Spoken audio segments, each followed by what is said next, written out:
Tatkala Pulau Jawa dihuni oleh berbagai raja yang menguasai wilayah-wilayah tertentu, seperti Raja Purnawarman yang memerintah di Kerajaan Tarumanegara, Maharani Sima yang berkuasa di Kerajaan Kalingga, atau dikenal juga sebagai Holing, dan Raja Sanjaya yang memerintah di Kerajaan Mataram kuno, ternyata terdapat sebuah kerajaan yang mencuat sebagai tempat yang damai dan makmur. Kerajaan ini terletak di wilayah Malang saat ini, meliputi daerah antara Sungai Brantas dan Sungai Metro, yang sekarang dikenal dengan nama Dinoyo, Merjosari, Telogomas, dan Ketawang Gede di Kecamatan Lowokwaru, Malang. Namanya adalah Kerajaan Kanjuruhan. Kerajaan Kanjuruhan memiliki posisi geografis yang strategis, terletak di lembah di antara Sungai Brantas dan Kali Metro, di lereng timur Gunung Kawi. Tempat ini jauh dari jalur perdagangan pesisir atau laut yang sering menjadi target serangan, sehingga memberikan perlindungan alamiah. Kanjuruhan, yang terletak di pedalaman Pulau Jawa, terkenal sebagai daerah agraris, dan daerah-daerah agraris seperti inilah yang sering menjadi pusat perkembangan masyarakat dan pemerintahan.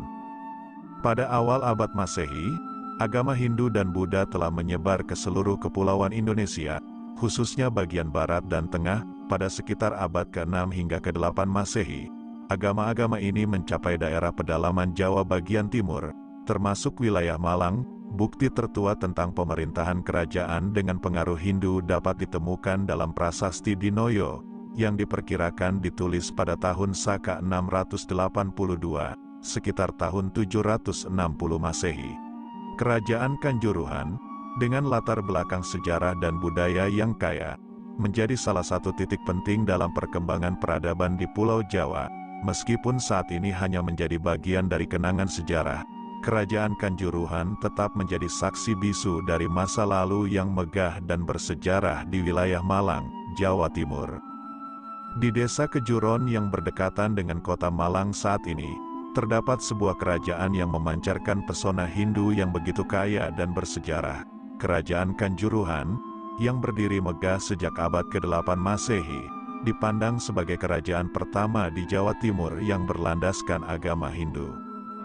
Misteri Kerajaan Kanjuruhan terungkap melalui temuan berharga, Prasasti Dinoyo, yang ditemukan di wilayah Malang. Prasasti ini mengungkap cerita epik tentang seorang raja bernama Dewa Simha, yang memerintah dengan kebesaran hati yang disucikan oleh api Sang Siwa. Tak lama setelahnya, Dewa Simha mewariskan tahta agungnya kepada putranya, Liswa, yang kemudian menjadi raja dengan gelar Gajayana Lingga Jagatnata. Di bawah kepemimpinan Raja Gajayana, Kerajaan Kanjuruhan tumbuh dan berkembang pesat. Pemerintahan yang kuat, kemajuan sosial, ekonomi yang gemilang, dan keberagaman seni budaya mencirikan masa keemasan kerajaan ini. Raja Gajayana bersama para pembesar dan rakyatnya membangun sebuah tempat suci yang memukau untuk menghormati Resi Agastya. Sebagai bukti penghormatan, mereka menggantikan arca Resi Agastya yang terbuat dari kayu dengan arca yang indah dari batu hitam. Di bawah pemerintahan Raja Gajayana, rakyat merasakan keamanan dan perlindungan yang tak tertandingi. Kerajaan ini meliputi wilayah dari lereng timur hingga barat Gunung Kawi, dan dari utara hingga pesisir Laut Jawa. Keamanan negeri terjaga dengan baik, perang hampir tak pernah terjadi, dan tindakan kriminal seperti pencurian dan perampokan menjadi hal yang jarang terjadi.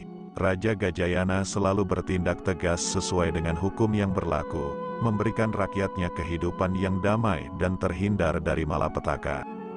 Namun, Raja Gajayana hanya memiliki seorang putri, Uteyana, yang ditakdirkan menjadi pewaris tahta Kerajaan Kanjuruhan.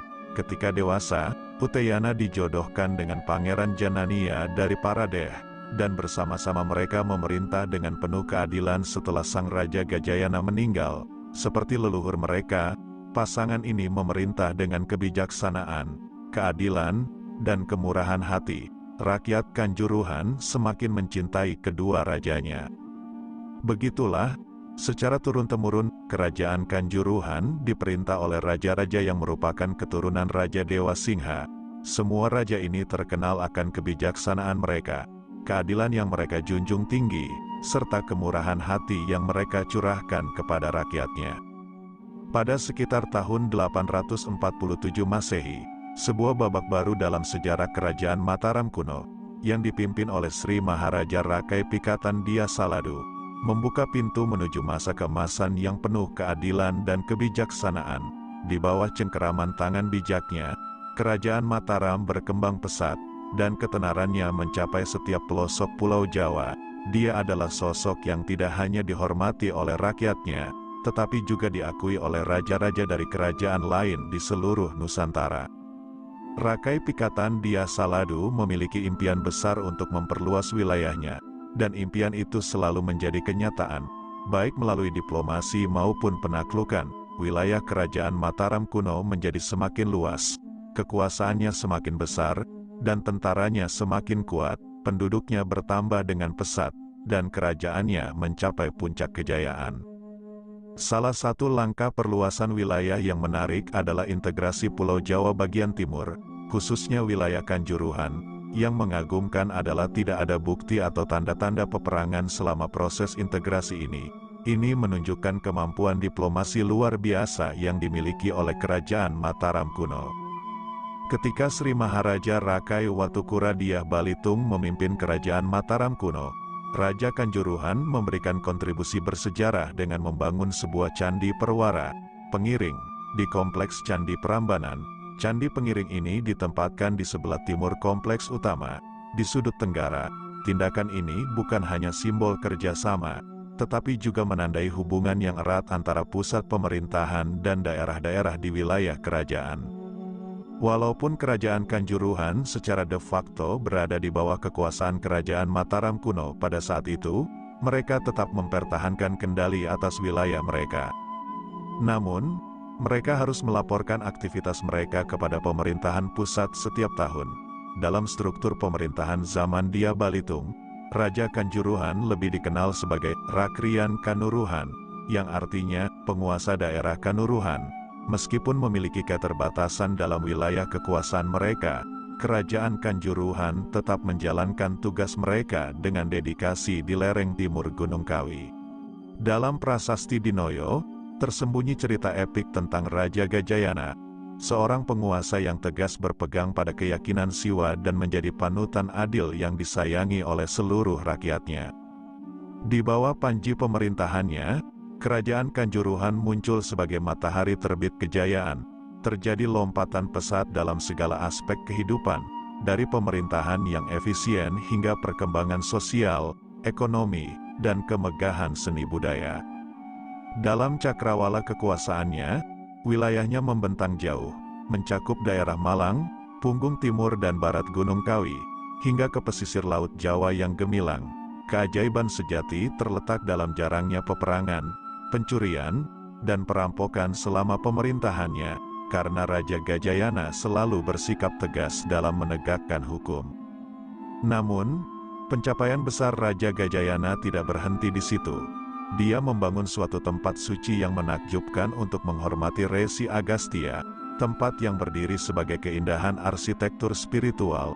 Lebih dari itu, ia memerintahkan pembangunan arca Resi Agastya yang megah, dipahat dari batu hitam yang memukau.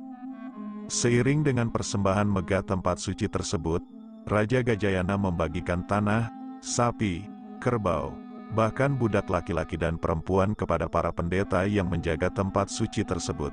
Tindakan ini tidak hanya mencerminkan kekayaan materi, tetapi juga kekayaan spiritual yang mendalam. Namun, seperti halnya alur waktu yang tak terelakkan, setelah Raja Gajayana meninggalkan dunia ini, kekuasaannya berpindah tangan ke putrinya, Utayana, yang kemudian menikahi Pangeran Janania dari Paradeh. Mereka, seperti semua raja kerajaan Kanjuruhan sebelumnya, dikenal akan kebijaksanaan dan kemurahan hati mereka yang tak terkalahkan. Meski begitu, seperti bintang yang cepat menyingsing, kerajaan Kanjuruhan tak bisa berdiri selamanya. Pada awal abad ke-10, ketika Rakai Watukura dari Mataram kuno mengukuhkan kekuasaannya, kerajaan Kanjuruhan akhirnya terjatuh ke dalam pangkuannya. Para penguasa kerajaan Kanjuruhan menjadi raja bawahan dengan gelar Rakian Kanuruhan. mengakhiri babak penting dalam sejarah Nusantara yang gemilang.